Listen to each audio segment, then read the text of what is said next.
James Lankford of Oklahoma, kind enough to join us right now. He sits on, among other crucial committees, the Senate Finance Committee. Senator, great having you back with us. Ken Langone, the co-founder of Home Depot, Senator, was saying we're not over this bank problem yet. Do you agree with that?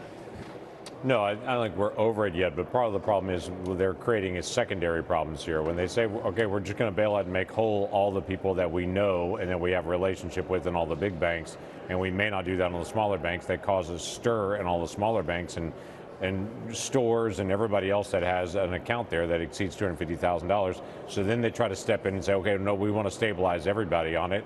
Then everyone says, what's FDIC insurance? What does that do? And what they're doing is their initial reaction has created further complications. They're trying to be able to settle it.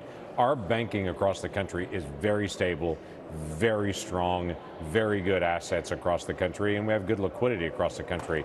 But there is no bank that's out there that can have a rush on the bank right away and to be able to have liquidity 100%. There's no way you would be able to do that. You couldn't run a business on it.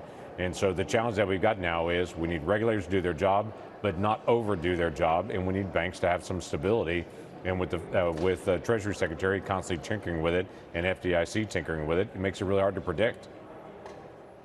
You're talking about Janet Yellen, Senator, and she was of the opinion, I'm paraphrasing here, that if you back up deposits beyond the $250,000 for individuals, $500 million for couples, you're less likely to see runs at regional banks, some of whom are in fine shape, but of course fear begets fear, and people want the safety of a big bank, so they go to a big bank. You stop that, she says, if you increase these protected deposit amounts. What do you say to that? Yeah, there's several options. Obviously, the protected deposit amount has increased over the decades. Here, remember, it started at $2,500 is where it started, and so that has gone up to $250,000 over the decades now. That amount could change in the future. I think initially we need to be able to just reinforce to everyone that our community banks and our regional banks and our larger banks are in very good condition. There are some exceptions, obviously, like what SVB was doing and how they were doing it. There's a lot of questions for their board of directors, there's a lot of questions for their leadership there, but also for the supervisors and the folks that did audits there.